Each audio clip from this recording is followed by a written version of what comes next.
Good morning, everyone. Welcome to Orange County, California. This is the Osseous Adjusting a Vanishing Legacy seminar with myself and Dr. Tim Young. And today we're going to talk about what I refer to as the fading art of traditional chiropractic adjusting. So I've been teaching seminars, as many of you know, for the last however many years, 12 years, and all over the world. And I know a lot of you have been to some of my seminars. Here's my website. Whenever I say the website in this seminar, you know it's the Doctor Within. And also that's the location of this resource that I talked about for the videos from these adjusting seminars will be located. Yeah, I also have about 40 hours of online CE seminars as well. They're 1-hour videos and groups of 1-hour videos, and then you get certificates for them, so that'll help your online requirement on a variety of topics, including vaccines and immunology. Many of you have read my book on vaccines. Vaccination is not immunization. Chiropractic, neurology, philosophy, and technique. About to add 3 more in Europe to that list. The first thing I notice is my spine is a train wreck. I've had some serious injuries in my life, which I won't bore you with the details of, but I really need to get adjusted with an actual osseous adjustment. And because I was lucky enough to know about chiropractic at the time of my injuries, I lost almost no time from work. I have no permanent residuals as far as musculoskeletal pain, limitation of motion. I mean, none.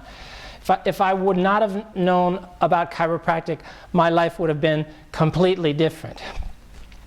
So the problem is maybe you've seen my seminars or some of my articles on my website about what I call the global agenda afoot now to dilute and trivialize chiropractic, coming not only from without our profession, but from within our profession as well. And for people in school, you definitely know what I'm talking about. A lot of this is the idea is promoted by the school. They don't. Oh, you can set it up on the break, Doc. That's okay. You can set it up on the break. Thank you. Just have a seat then. In schools, they're very equivocal, if not directly contradictory and confusing to the students. I've had students from virtually every school there is tell me, either come to my seminar or else I'm at their school and they tell me the attitude of the school toward subluxation. A lot of the faculty of many of the schools will directly belittle the existence of subluxation, make fun of people who talk about subluxation, pretend like it's some fictitious chimera that somebody dreamed up. It's not real. And therefore, since subluxation doesn't exist, then why on earth would you spend time learning to adjust it, learning to detect it, and learning to correct it and adjust it?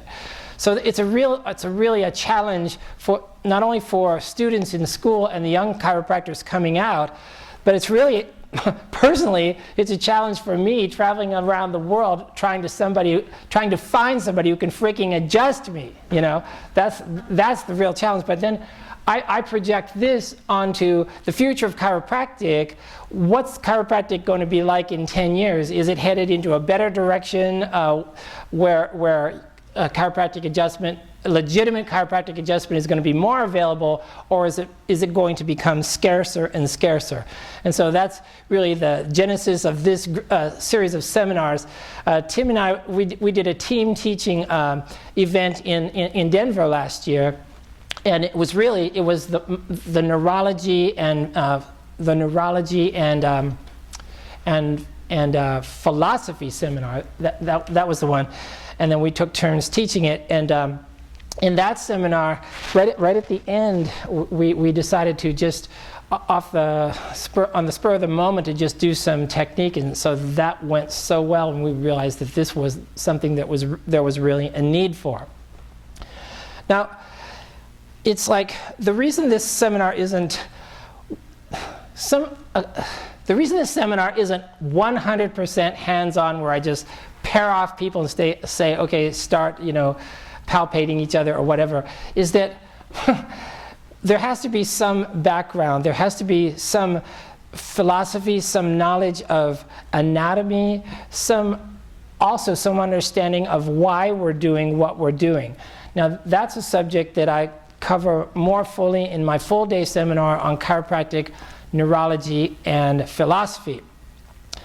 I start out that seminar with trying to correct the errors that I see the faculties of the school making, telling the students that there's no such thing as subluxation, and I go through like dozens of mainstream scientific, medical, and orthopedic textbooks that use the term subluxation in exactly the same context as DD and BJ. Misalignments of vertebra with a neurological component. So that's not voodoo or superstition or some kind of pipe dream. That's the reality. That term existed before chiropractic. So to pretend like suddenly that doesn't exist because you're too lazy to do the research and read about it, that's really doing a disservice to the students, in my opinion. So I call it the science of subluxation, and I don't go into that subject in this seminar at all, but I spent like half of the full day neurology and philosophy seminar on that exact topic. Okay, so I want everybody to think about your own life for a few minutes, to think about your own life, specifically about the injuries that have happened to you in your life, and the treatment that you have received for those injuries. Was that treatment successful? Were there permanent residuals from that? Are you still in pain for those injuries?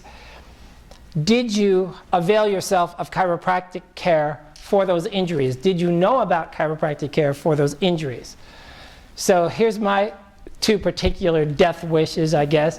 This is how I get to work most of the time.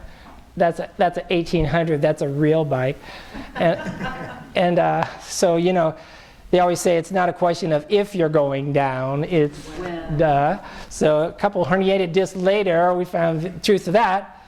And then here's the other. He's off Beaujolais. He's off the racetrack, and nobody ever told me that you couldn't take a race horse and turn him into a nice little trail horse. Nobody ever told me that. So 4 broken ribs and punctured lungs later, whatever. So my spine looks really bad. But the point is, these are some of the injuries that I've had, and I'm sure that there's people in this room who have had equivalent injuries or worse, and you could spend the rest of the time today telling us about the details of your injury and treatment. But let's just assume that we've all experienced, either in our own lives or the lives of our families, serious injuries that either have or have not been helped, if not corrected, by chiropractic care, depending on whether or not the people knew about chiropractic care. So for myself, it's chiropractic is not something I believe in, like you believe in the tooth fairy or the Boeing that hit the Pentagon or things that we can't prove. No, it's something that I live the results of day by day. So we just want to try and bring this message to as many people as possible. So, will injury become a chronic disease? Will injury become chronic disease, chronic disability? And a lot of the answer to that question is determined by whether or not the person finds out or is informed about or has the availability of real chiropractic. Yeah, successful treatment. This is another problem.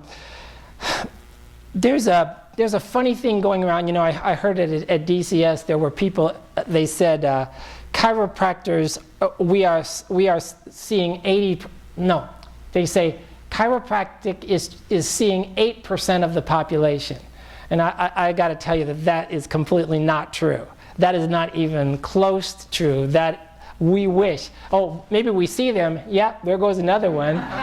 yeah, we do see it. But I mean, I think a large percentage of the population knows who chiropractors are, and they have some idea about what they are. But my opinion is that in general, the adjusting skills of chiropractors are generally on the decline year after year, which to me is something empirical. I don't mind talking about it. I'm kind of embarrassed by it. As that happens, people's impressions of our profession overall begin to suffer.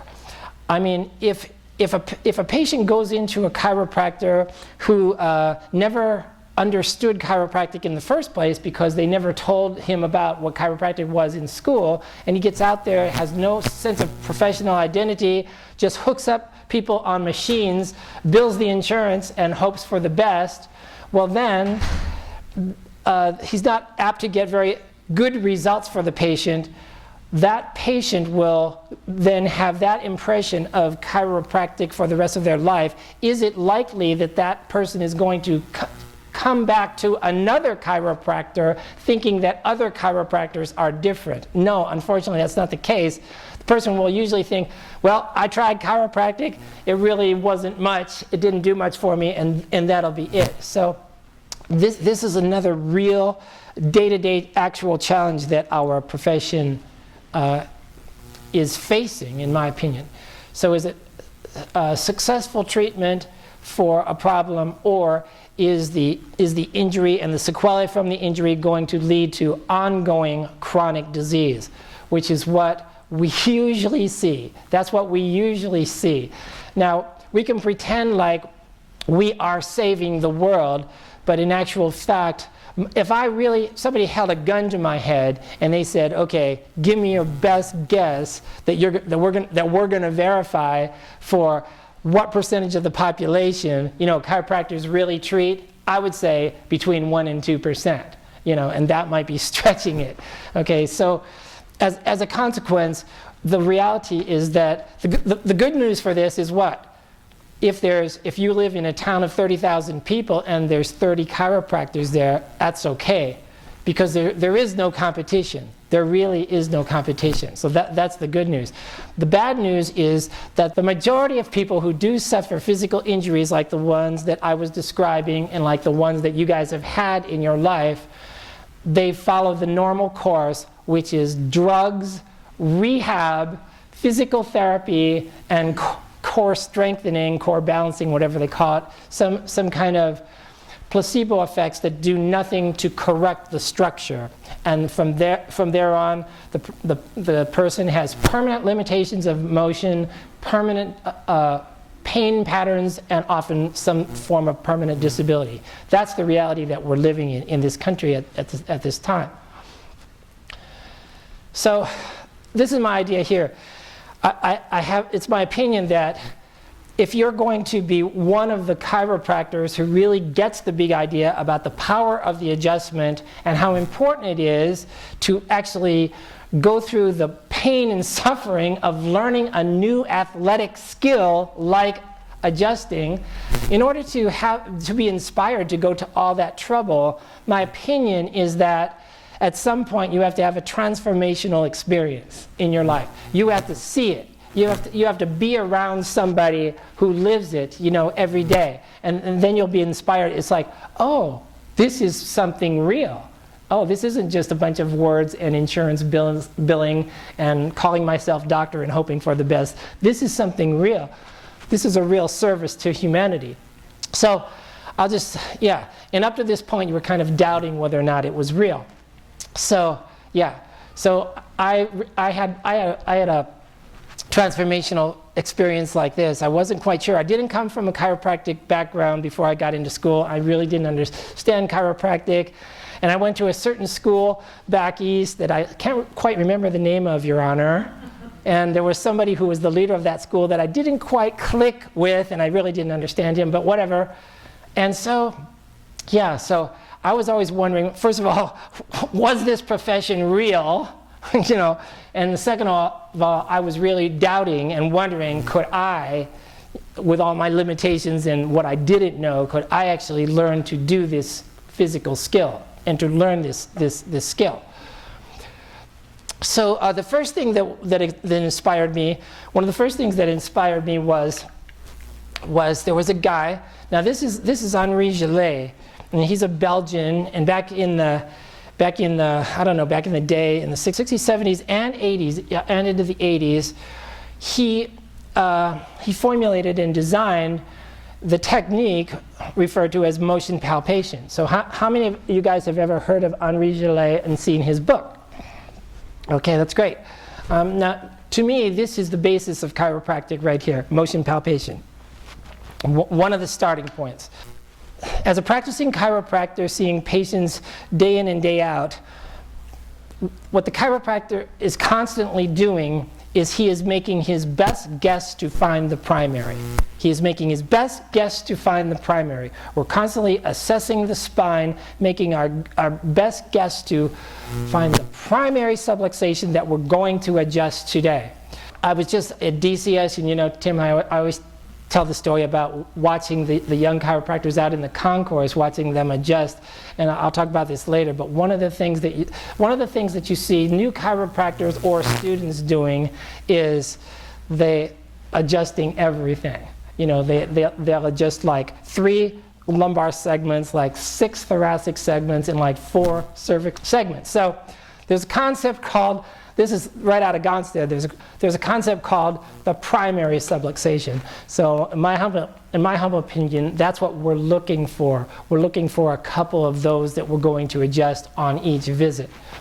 So anyways, this is one of our most valuable tools in order to begin to learn that whole sequence of skills, motion palpation. The way Steve Jobs says you should do presentations, he says always 10 minutes into it you should disrupt the flow and do something physical. So that's exactly what we're going to do now. That reminds me, turn all those off. Thanks. And so what I'm going to have everybody do now is I'm going to sit here. I'm going to have each person come up and motion palpate my neck, and then I'm going to give you a piece of paper, and I want you to put that piece of paper in your pocket, and that's it. Okay, so we will start with my friend. Doc, come on over here. And there's no talking, please, during this.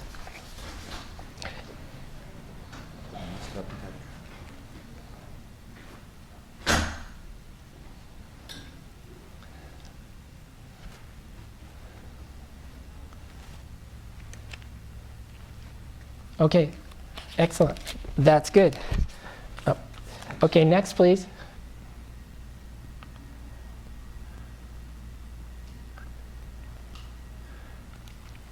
Okay, excellent, excellent. That's good. And put that in your pocket. And last but not least, now, Doc, just motion palpate my neck.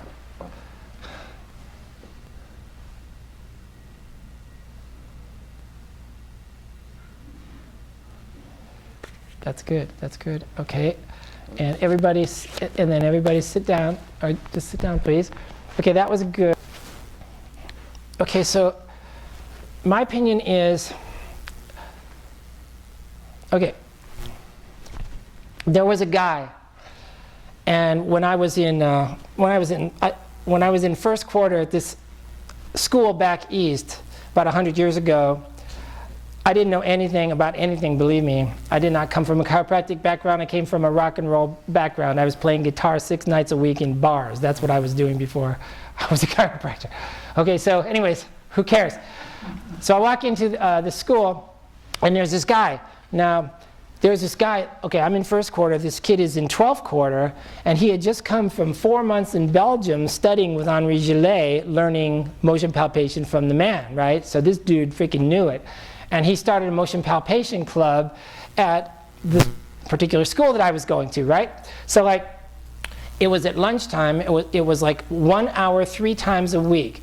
There were 100 people in the class every time, and it was like standing room only, right? There was no talking allowed. There was no talking allowed. Each class we would do one area of the spine, cervical, thoracic, or lumbar. You would pair up. There were enough tables for everybody to be at a table, and there was one doctor, one patient. Everybody would pair up. He would demonstrate something, then everybody would do it, and then you would rotate. Change doctor, change patient, or just rotate. He would either say rotate or change. Okay, so now it's like at the end of an hour, as long as there was no talking, you would have motion palpated almost everybody in the room during that time. So it was extremely valuable. And when you first start doing this, you have to pretend like you're feeling something because you're really not feeling nothing. I always think of, I read my little goddaughter the story of the princess who can feel the pea, the little pea, a little bean pellet in 10 mattresses. She's got 10 mattresses, and a real princess can feel the pea that's placed underneath the bottom mattress. It's something like that. It's something like that. You got to pretend you can feel something until you actually see how easy it is, but that doesn't come for a few years of pretending. So, like any skill. So anyways, I'm going to try to show some essentials of the way I learned it. Motion palpation. I remember there was this guy's name was Alan B. Callahan back in school, and he always used to say, when you're motion palpating somebody's neck, if you do it longer than 10 or 15 seconds, then they realize that you don't know what the hell you're doing. The second thing the main problem that I see people doing, and this is not only students, this is, I get adjusted by hundreds of chiropractors all over the world. One thing that I see a lot of chiropractors, and some of these guys have been in practice 25 years, and it's like I use the word ham-fisted. They have really rough, too rigid hands, and they do it really quick, and I know that there's no way that they're feeling anything. What they're doing is they're trying to pretend to me that they're actually trying to assess something. That's the best way I can describe it. I feel like they're trying to give me the idea that they're really pretending like they're tuning in on me. In the actual fact, they're just going to adjust whatever, and this is completely worthless. So that's not good, but it happens. So here's the first thing about motion palpation that I notice. Well, the first thing I do, you don't have to do it, but the first thing I always do is I slowly pull the shoulders back. Just takes a second. Okay, now I can tell that he's right-handed and right-moused and does a lot of computer work. I can see that. But I'm assessing. I do that to assess the transitional area, C6 to T2. Second thing I do is I mainly do it by lateral flexion. You can do it however you want, whichever is going to be fastest. And I do it by thumb and first finger. Atlas. And first I do one side. So 1, 2, 3, 4, 5, 6, 7. You're welcome. 1. Okay. So I mean, after you do this for a while, you don't have to go completely to the limits of anatomical motion every single bend. You can sense the muscles tensing up and the restriction right off the bat. Then I do the other side. 1, 2, 3, 4, 5, 6, 7, 1. Okay, and that's all I need to motion palpate the neck. So for something like this, I would adjust T1 on the right and C1 on the left based on that assessment. But But I mean, that was in fast forward.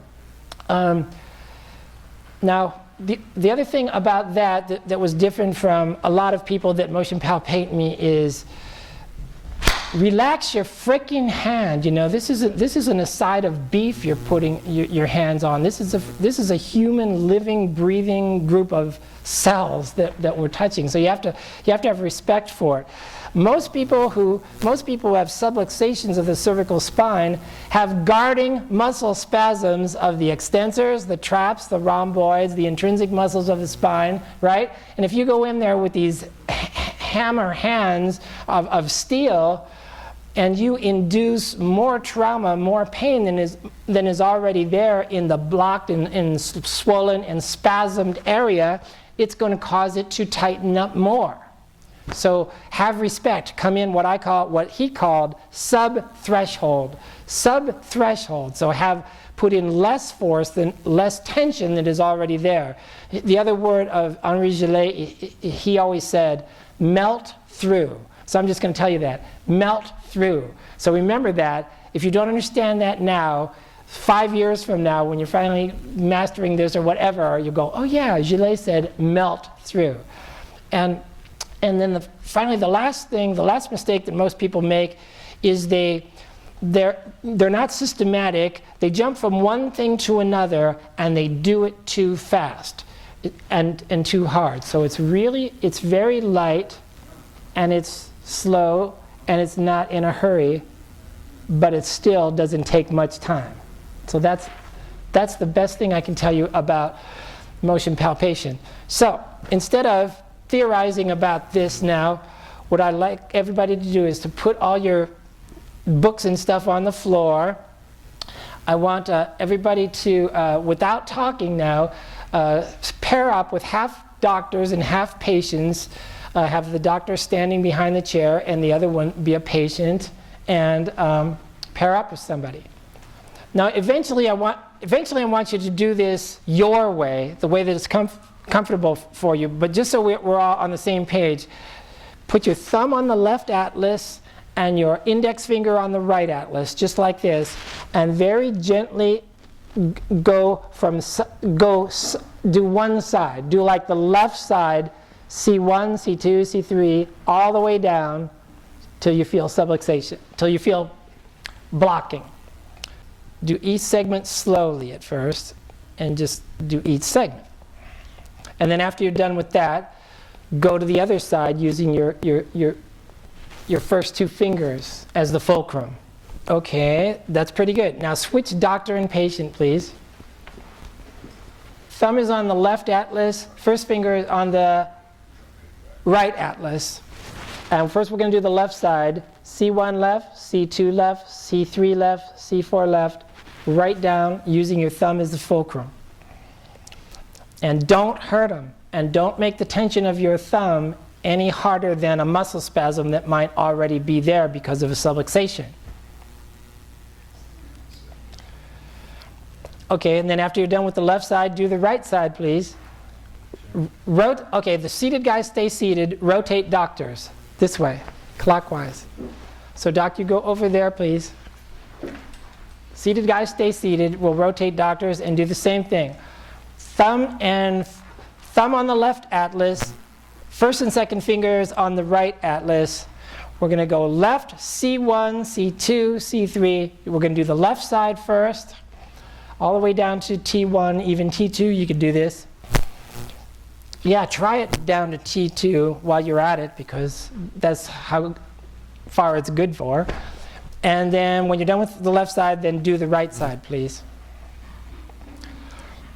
So this is one way to do it. Some people do extension, some people do rotation, some people do flexion. I say you don't need all that. You just pick one or the other.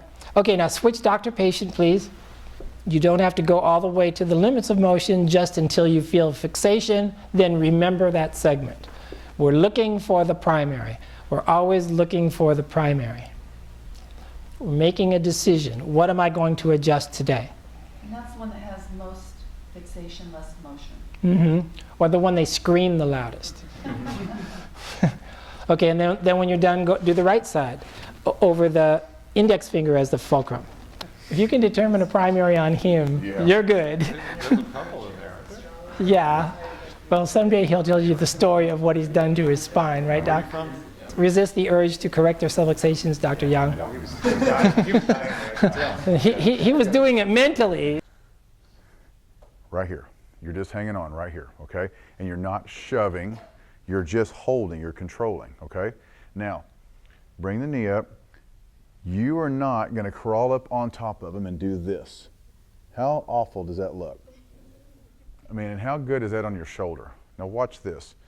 Bring the patient. Now, new patients, I'll say, now George, listen, the hardest part about this is you're going to feel like you're falling off the table. I got you. I won't drop you, I promise. And you're going to start bringing them over and you're going to start feeling them jump and guard because they feel like they're falling. Just take your time.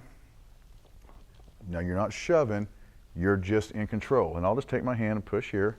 We're coming all the way across. Now, my thigh on their thigh. I've got him, okay? He can't fall off. I've got him. And girls, you can do this too. You're big enough to hold. I mean, it's the leverage. Now, instead of being way out here, there's fifth lumbar. Now I'm here. Does that not make more sense than crawling on top of them? So I'm pulling this out and I'm tractioning. Now, here, we're just going to push back a little bit because now we're tractioning that muscle. Instead of doing this, my hand is in tight. You have more strength. If you hit somebody like this or like this, which is going to have the most power? From in here. Keep it in tight. Keep your shoulder in here. So we're going to come right on top of it, P to A. It's the same line of drive, but I'm here. I'm in tight. Now, I will tell you, and this is deconstructing. I had to really think about this. I even use my thigh, and I'm on my toe, my right foot, I'm on my toe. See that? See how it's moving already? So I'll get in here, and I'm using this at the same time. Traction here, so you're tractioning the muscle. Hard to breathe when I do that for a long time. And then it's right there. And then it's right there. See how easy that is? It's not this crap. What the hell is that? I mean, see how easy that bone moved. I mean, you guys all witnessed it. You heard the audible. You saw the adjustment. He's a big guy. I'm pretty good size, but did I use force? I mean, did you guys see that? There wasn't that much force. Now you show them those three On your back. T7 and L5 was the other. T7, L1, L5. And here's why. Because on my female patients, most of the time, it's a sacral subluxation. Because girls, the way the sacrum, the way the lumbar curve is, it's more pronounced. We have heels, we have gymnastics, and girls just like to do that. I don't know what it is. So stick that booty up. And so the angle of the sacrum, so P to A's are hard to do on females, and it's kind of uncomfortable. It's more uncomfortable. And I'm going to teach you I'm going to show today how to do a sacral adjustment. Everything from menstrual cramps to ovarian problems to, I mean, everything. You adjust that sacrum, you're going to watch your girls get well. But I don't do a lot. I do some prone on my female patients, but for the most part, it's side posture. Now, who was talking to me about the T1? We were talking about T1. Yeah, we were talking about that. Probably one of the hardest segments in the entire body, the hardest ones to adjust, actually because of all the musculature, is probably T1. It's one of the hardest. One of the reasons is, if you think, I look at T1 like the center pole of a tent pole. You know, you think about a big round top tent and everything attaches to that center pole. You got the traps, you got the cervicals, you got the lats, you got everything. T1 is the transitional vertebra between the cervicals and thoracic. That's why it's so damn big, because it has a lot of job to do. It's the hardest bone, but it's probably one of the most important bones. What is the major nerve supply from T1? Where does it go? You guys remember your anatomy? You haven't learned it yet? Heart and lungs. T1 is your heart and lungs. And not only that, hands, numbness, arms, I mean, there are just so many things. So on a first thoracic, you come underneath, and he's got it on the left. Come here, Doc, I want to show you something. So what we're doing is, again, learn your anatomy. I'm not going to, in a course of a day, I'm not going to be able to teach you guys anatomy. That's just on you.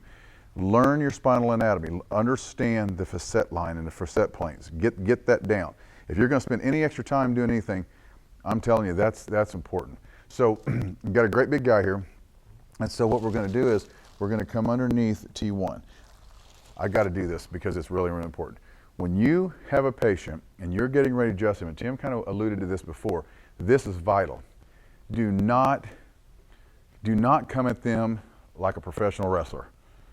Relax. Golly, everybody do this. Just relax. I mean, okay, hands are supple, your shoulders are relaxed. Everything is fluid and relaxed. That's how you approach your patient. I mean, many times, especially in new patients, I lay my hands here and I'm just real gentle. And then it's a slow, I take this hand off.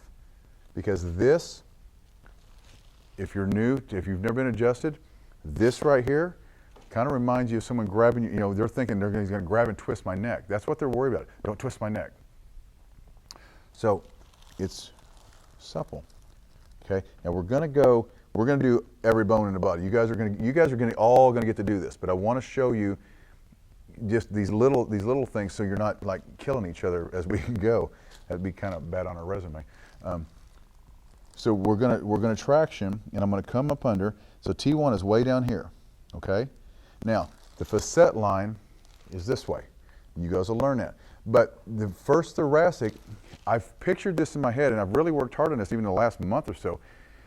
I'm going to pick it up, and I'm going to set it in place, okay? Because of the angle of the facet, the curve of the spine, the way the muscles work, you're picking it up and you're setting it.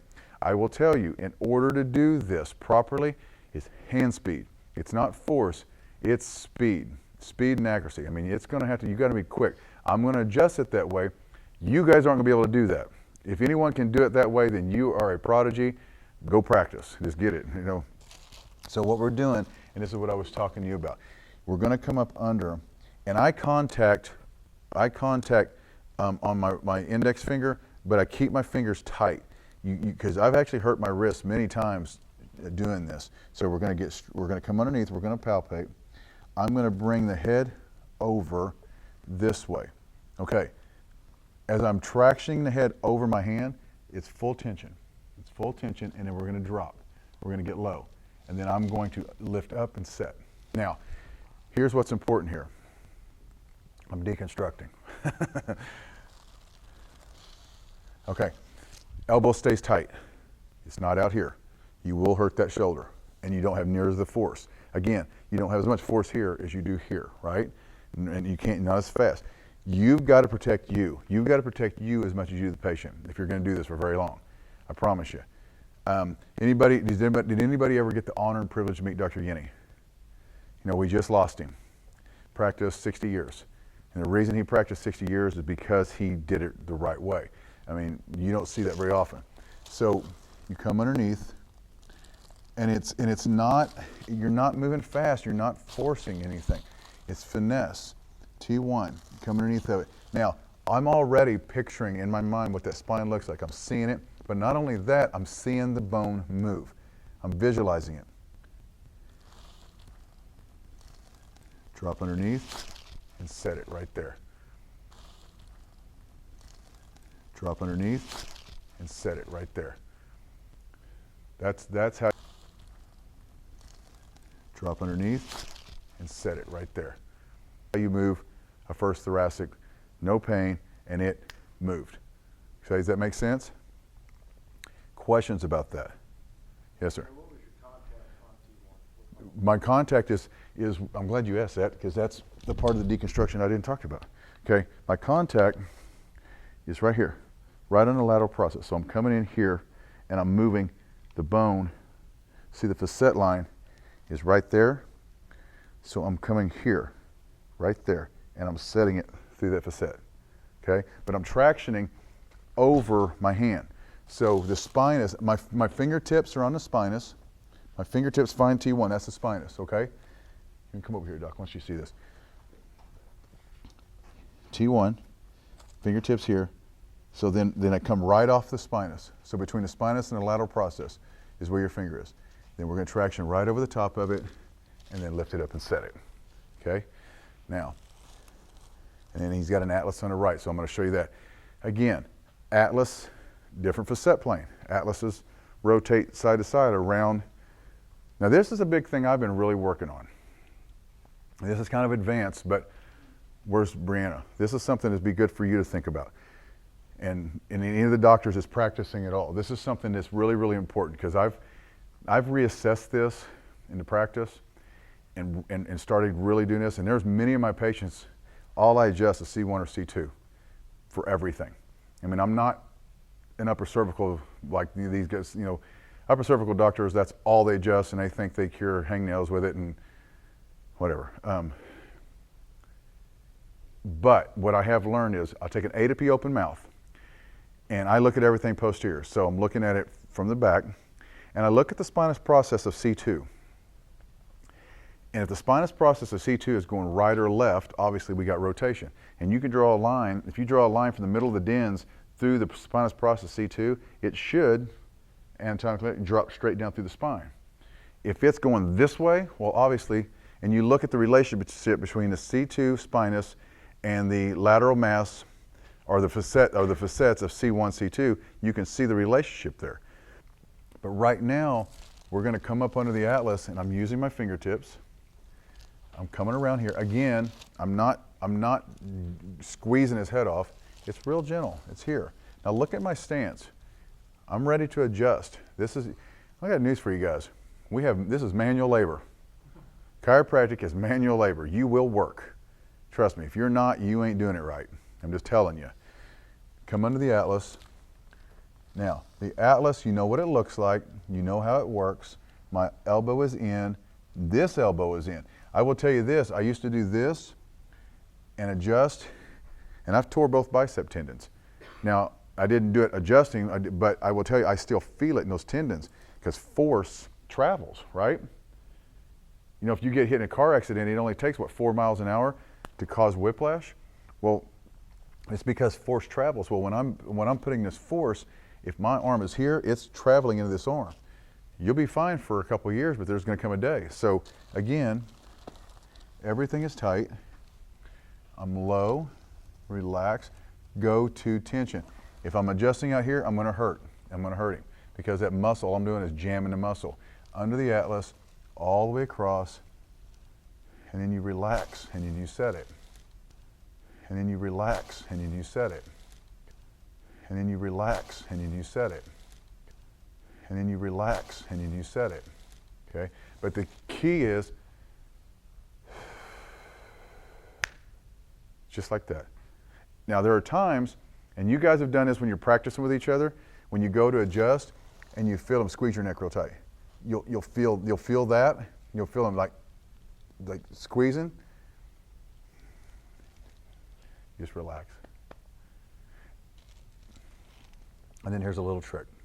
If they just will not relax, I mean, I've got patients that are like a board. They'll just do this. So I'll lift. I'll get my hand where I want it. I'll lift it. Now, George, turn your head as far to the left as you can. Now look to the left. And as soon as you say look to the left, set it. It'll go every time. But you don't come back and adjust. You commit to it. Okay, does that make sense? Now, Tim made a good comment, and I never really realized why I did this. Now I think I know. I thought it was just because it looked cool. When I adjust, a lot of times you'll see my hands come completely off. Because when I make that adjustment, whenever the bone has moved, it's that stop. I don't stop my force. I remove it from where I'm adjusting. It travels through. Does that make sense? So when I'm adjusting, I'm not hitting it and then bouncing back. I'm adjusting, but the force, the speed, and the physics behind my adjustment, I'm coming off. And the physics behind my adjustment, I'm coming off. And the physics behind my adjustment, I'm coming off. I over-exaggerated a little bit there just to show you, but I do that a lot there. And then I always help my patients up. Always. I always help them up. I don't care who it is. 2 reasons. Get back down. I'm going to tell you to get up, you stay there. Okay, George, sit all the way up. No, you can come up now. Okay, how long did that take? I've got 35 people in line waiting on me. On your back again.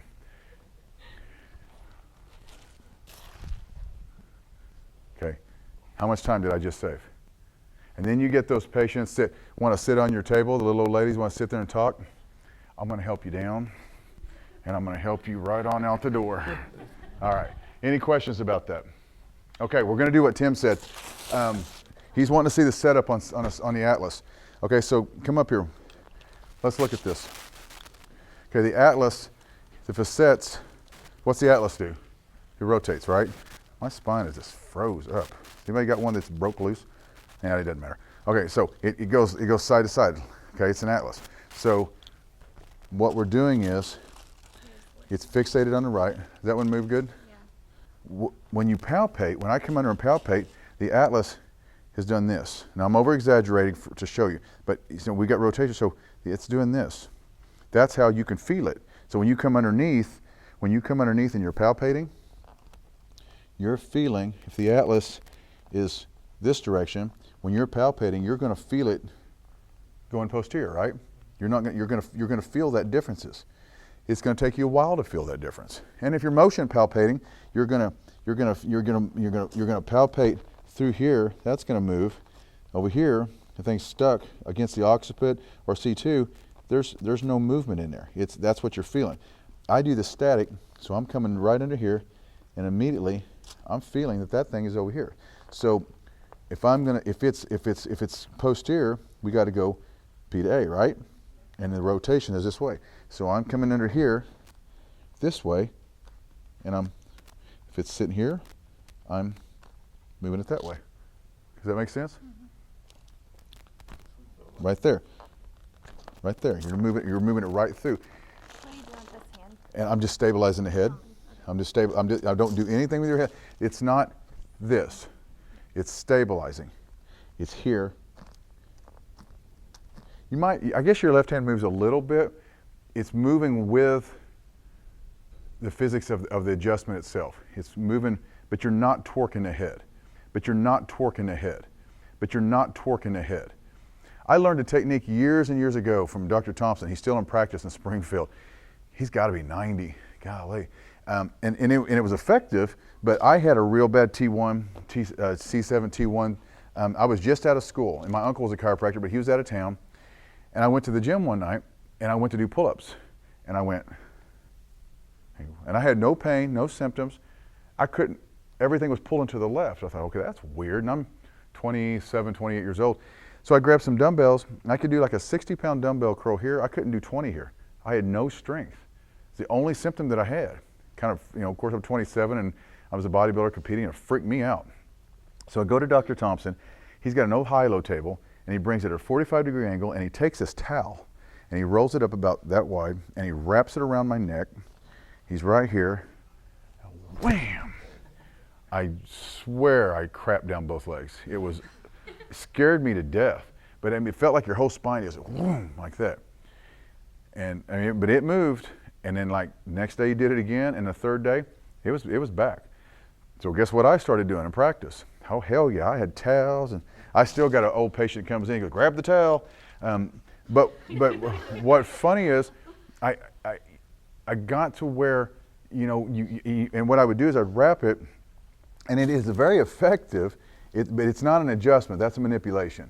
And you wrap it, and then you like hang on to it on the side so it's pulling here, but people do not like things around their throat. So what I learned through the years is to take my fingers underneath and do that. I can set fifth lumbar with it now. I've learned, depending on the angle of the head, and I felt that in my sacrum, or they'll say my butt. That's what I wanted. Again, learning. So, but my whole point, that whole story was, don't grab their face, don't grab their throat, be a technician. Be a technician. But it takes practice. You're not going to do it today, but Tim and I's hope is that you guys are getting experience to see it, to feel it, to kind of get an idea of what you're going to work on. You guys can't work on anything that you don't know what you're supposed to be working on And some of the things that you're being taught out of good intention is old ways of doing it that weren't very effective in practice at all. I mean, it's effective, but ask them how many patients they saw with that. Well, about 10 a day. Okay, who here wants to see only 10 a day? Okay, well then I say don't do that. Okay, does that make sense? Any more questions about that?